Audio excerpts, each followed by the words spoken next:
If you're watching this, this is actually video B. I just did a video a minute ago, but I haven't decided if I'm going to post that one or not. So here's this one. This one's going to be a little bit faster. The other one was like 12 minutes or something. This will not be that.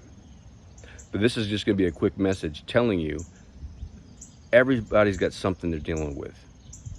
Everybody has crap in their life that they have to wade through. Yes, that's a graphic illustration, isn't it? But it's the truth. Let me give you a for instance.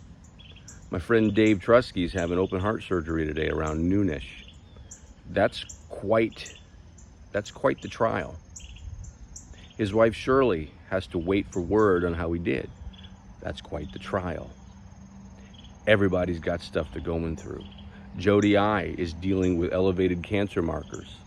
That's quite the stuff to have to walk through. Everybody has stuff they got to walk through.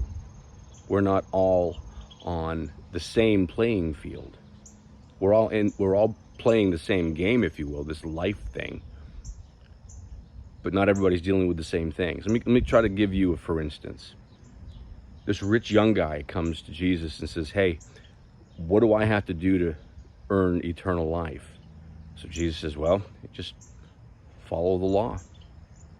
Follow the commandments." And he said, "I've been doing that since I was little."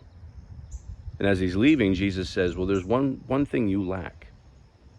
Sell all your possessions and give the money to the poor, and then come follow me."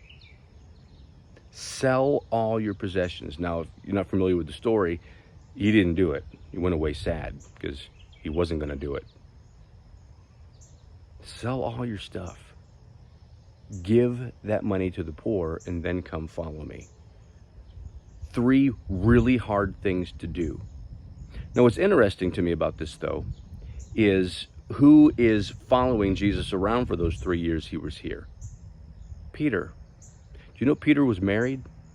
Do you know Peter owned a home in Capernaum? That's where Jesus was based. He was home based in Capernaum, at Peter's house. How come he didn't ask Peter to sell his house? How come he didn't ask Peter to sell his stuff? Curious, isn't it? What I think it is, though, is Peter had other things that stood in his way, or that stood in the way of his relationship with Jesus. Money, possessions, that stuff, that didn't seem to be Peter's downfall. Peter tended to be Peter's downfall. At one point, Jesus calls him Satan because he keeps insisting that I'm not going to let anything that you're saying happen to you.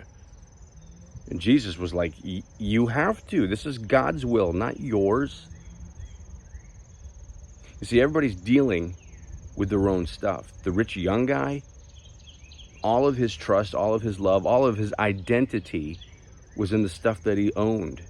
And so selling it, seeing the proceeds from that sale go to poor people and not him, wasn't something that he could do. He didn't know how to do that. Here's the thing, and I heard Stevenson say this years ago. There was something that man could have said that he didn't say. And this can apply to all of us who are walking through some stuff that we don't think we can deal with. And trust me, God will put situations in your life that you can't deal with. I hate this crap that says God will never give you anything you can't handle. Well, if that's true, then what do you need God for? God will give you stuff that will break you. So how do you handle it? Well, I wish there was an easy answer, but here's an answer. Maybe it's the answer. Here's what Jeff said. When Jesus looked at the rich young guy and said, "You need to sell your stuff, give the proceeds to the poor, and come follow me." Yeah, be blown away for a minute, but then this is what he should have said. I don't know how to do that. I don't know if I can do that. Help me do that. See, how often do you go to God and say, I don't know why this is happening, and I don't know why it's happening to me, and this completely sucks, and I don't know what to do with it, and I don't know how to handle it. Do you know you could talk to God that way? That's not surprising. God knows what he signed up when he picked you. He built you. And so when life punches you in the face, and it will, that's when you say, God, I don't know how I'm going to deal with this.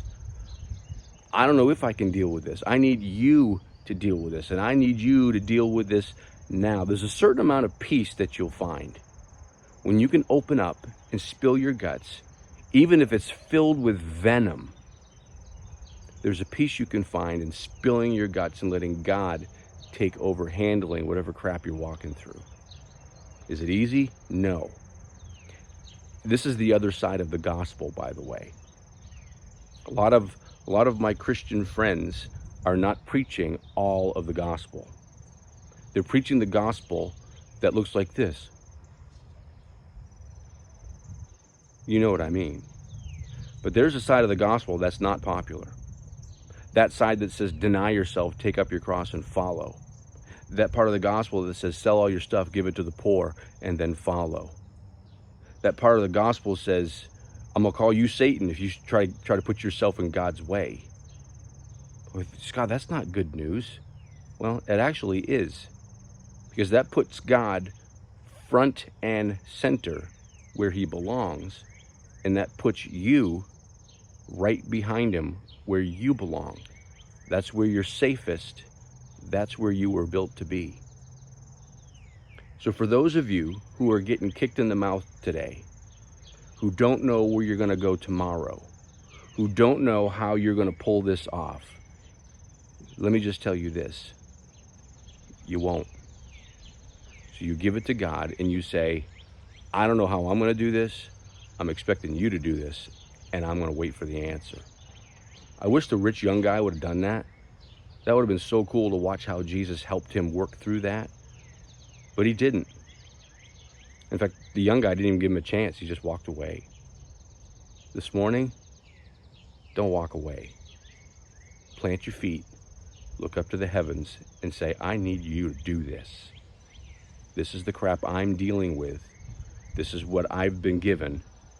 So I need you to take care of this for me. I hope that helps in some way. More to come.